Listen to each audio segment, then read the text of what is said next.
Hello everyone, you're welcome to my channel Learn and Earn Academy, and today in this video we are going to talk about National Education Policy 2020. Now it's one of the most discussed topics these days. Now why National Education Policy 2020? Now this policy aims to introduce several changes in the Indian education system from school to college level. We all know education is one of the basic requirements for any country to prosper, for any country to develop. Human resource, that is human capital, is the most important fundamental capital which the government needs to invest in if the country wants to achieve a prosperous growth rate. Accordingly, this national education policy has been framed and will soon be implemented all over the country.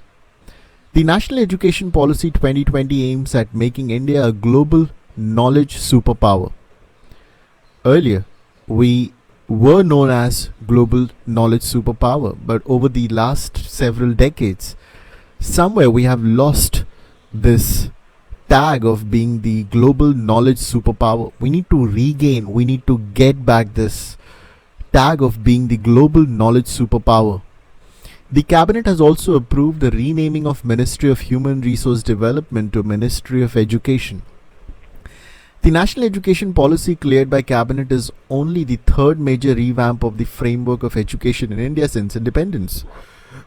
So earlier just two more education policies were framed, and you can imagine after so many years of independence we could come up with just three policy changes in education, which shows the level of importance we have given to education in a country, which essentially is the most important, in fact the prime objective of any government to function and make a country a developed country. Now the two earlier education policies were brought in 1968 and 1986. Now, what are the objectives? If we talk about school education, the objective is to universalize the education from preschool to secondary school level with 100% gross enrollment ratio in school education by 2030. Now, this is a major problem of Indian education system. The pre-primary level, the preschool to secondary level movement of children doesn't happen.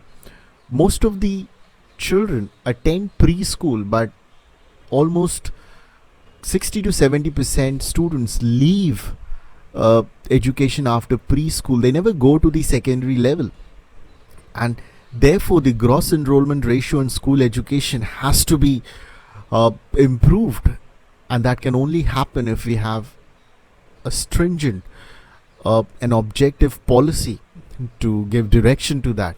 And I'm sure this will certainly be a reality for India by 2030 to bring 2 crore out of school children back onto the mainstream through an open schooling system. Now, this is another major problem, mostly in rural areas. Students or the small children, they are not able to complete their education due to various reasons such as financial, social, or maybe other economic reasons. The current 10+2 system will be replaced by 5+3+3+4, that is 8+11+4, 15 years of curricular structure corresponding to the age 3 to 8, 8 to 11, 11 to 14 and 14 to 18 years respectively.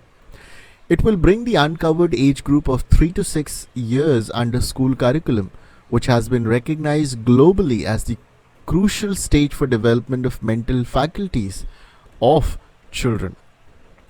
Now, earlier this age group between 3 to 6 years was somewhere neglected, and a child was considered to be in formal education system after the 3 to 6 years of age. But now the primary focus will be on this starting age of the children, where they start to get education, right? So this will be recognized globally as it's already recognized globally. This will also be done as per the National Education Policy. Also, class 10th and 12th board examination will be made more easier to test core competencies rather than memorize facts, with all students allowed to take exam twice. Again, since we have already been through this phase, class 10th and 12th board examinations are one of the most uh, you know uh, challenging things which a student has to attend in his lifetime.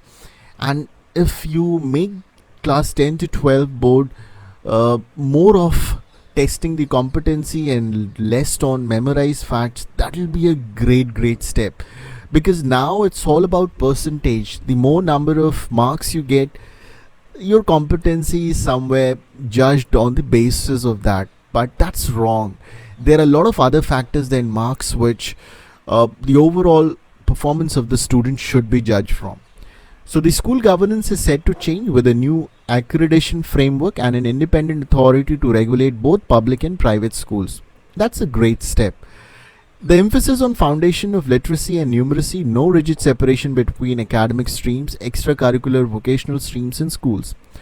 So this is also a major problem. Once you get into school education, you will somewhere be segregated as per your likings, dislikings, your extracurricular activities, vocational streams.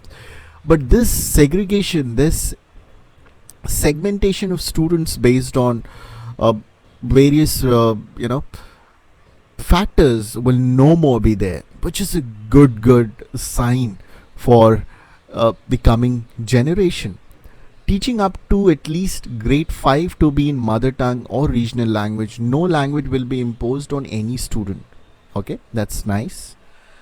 Now, teaching up to at least grade 5 to be in mother tongue, regional language, no language will impose. Assessment reforms with 360-degree holistic progress card tracking student progress for achieving learning outcomes. Now, this is such a important step. Now, a child will not be judged on the number of marks he scored.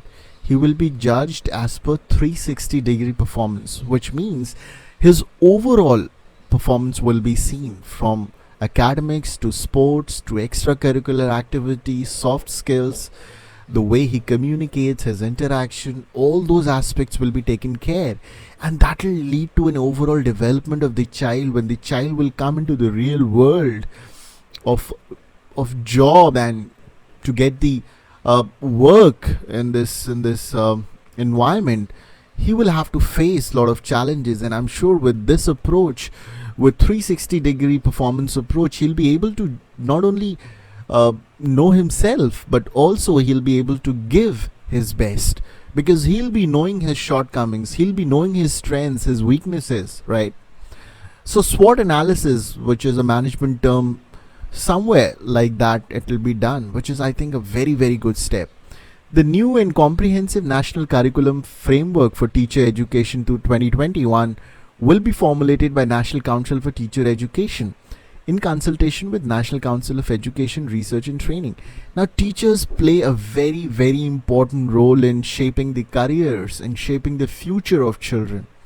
And imagine if the teachers themselves are not well qualified, educated, and have the competent skills to teach students. What kind of education they will provide to these students?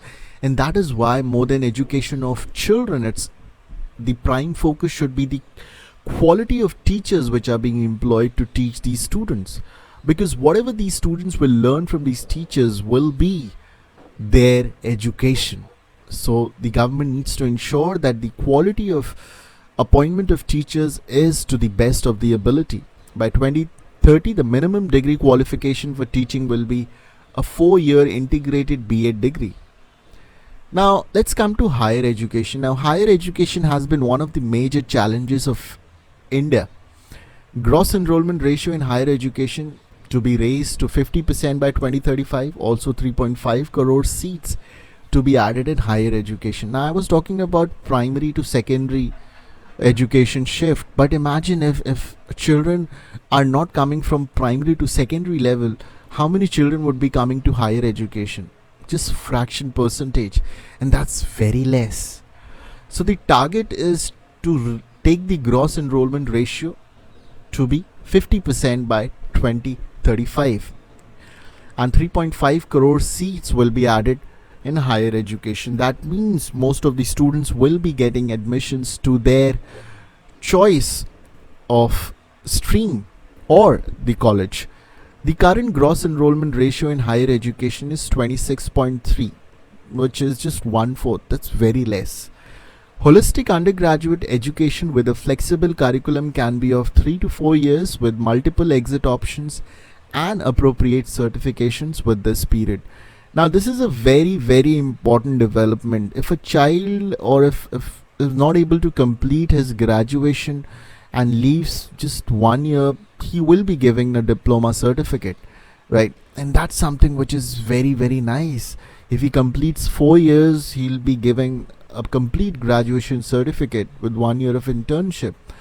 So 3 to 4 years, any student, whoever may not be in a position to complete his education, can continue also after taking a break of 1 or 2 years due to any of the reason. That is so good. I mean, this is a revolutionary change. I believe so. MPhil courses will be discontinued. In all the courses at undergraduate, postgraduate, PhD level will now be interdisciplinary. So it's not that if you are in arts, you cannot take any other subject. You can. And that's a revolutionary change. And I believe this is something which should have already been done to Indian education system. Now, academic bank of credits to be established to facilitate transfer of credit. As I said, if a student is not able to complete his graduation and leaves after 1 year of graduation or 1 year of diploma certification, he can join and continue his studies for the second year. He will not have to repeat the first year again. So he can carry the credits and complete his graduation even after taking a break. Multidisciplinary education and research universities at par with IITs, IIMs to be set up as models for best multidisciplinary education of global standards in the country. Now, this is a new concept. Multidisciplinary education and research universities at par with IIT and IIMs will be established. Okay. The National Research Foundation will be created as an apex body for fostering a strong research culture and building research capacity across higher education. Now, it's a fact and it's a saying that if you have to see the level of education of a country, you just look at the research which the country does. And considering the Indian history of research, it's very, very less significant as compared to the other countries, because we not only pay less attention, we also don't give much emphasis on research. The amount of money we spend, the time we devote for research is very, very less. And trust me, most of the social issues, most of the problems of a country can be solved by research itself. So why not to make India a research hub for the world, to do some of the best research in our country to remove the social evils, the social problems of a country. That can be done. The National Higher Education Commission for India, Higher Education Commission of India, HECI, will be set up as a single umbrella body for the entire higher education, excluding medical and legal education. So there will be one body, Higher Education Commission of India, which will look into the higher education of the entire country, excluding medical and legal education. So all the other field of study will be included and will be overlooked by them. Public and private higher education institutions will be governed by the same set of norms for regulation, accreditation and academic standards. Also, HECI will be having 4 independent verticals: National Higher Education Regulatory Council, General Education Council for standard setting, Higher Education Grant Council for funding, and National Accreditation Council for accreditation. Now, graded autonomy, another concept wherein affiliation of colleges is to be phased out in 15 years, and a stage-wise mechanism to be established for granting graded autonomy to colleges. So significantly, the colleges can become universities, right? So over a period of time, every college is expected to develop into either an autonomous degree granting college or a constituent college of a university. Some of the other important changes: an autonomous body, National Education Technology Forum, will be created to provide platform for free exchange of ideas on the use of technology to enhance learning, assessment, planning and administration, which is very, very good, because the way this pandemic has affected the entire global world, I think this requirement of using technology for education will play a very important role. National Assessment Center Parak has been created to assess the students. It also paves the way for foreign universities to set up campuses in India. It emphasizes setting up of gender inclusion funds, special education zones for disadvantaged regions and groups. National Institute of Pali, Persian and Prakrit, Indian Institute of Translation and Interpretation to be set up. It also aims to increase the public investment in education sector to reach 6% of GDP at the earliest. Currently, India spends around 4.6% of its total GDP on education. Some of the important constitutional provisions: Part 4 of Indian Constitution, Article 45 and 39F of Directive Principle of State Policies has the provision for state-funded as well as equitable and accessible education. The 42nd Amendment to Constitution 1976 moved education from the state to the concurrent list. Now, concurrent list is a list which is governed by the central government. The education policies concurrent is by central and state both. The education policies by central government provides a broad direction and state governments are expected to follow it, but it is not mandatory. For instance, Tamil Nadu does not follow the 3-language formula prescribed by the first education policy in 1968. The 86th Amendment in 2002 made education an enforceable right under Article 21A. Some of the related laws: Right to Education Act 2009, which aims to provide primary education to all children aged 6 to 14 years and enforce education as fundamental right. It also mandates 25% reservation for disadvantaged section of society by disadvantaged groups. And government initiatives: some of the important programs run by government: Sarv Shiksha Abhiyan, Midday Meal Scheme, Navyodaya Vidyalaya, Kendra Vidyalaya and use of IT in education are the result. The way forward is to facilitate an inclusive, participative and holistic approach which takes into consideration the field experiences, empirical research, stakeholders' feedback as well as lessons learned from the best practices. It's a progressive shift towards more scientific approach towards education.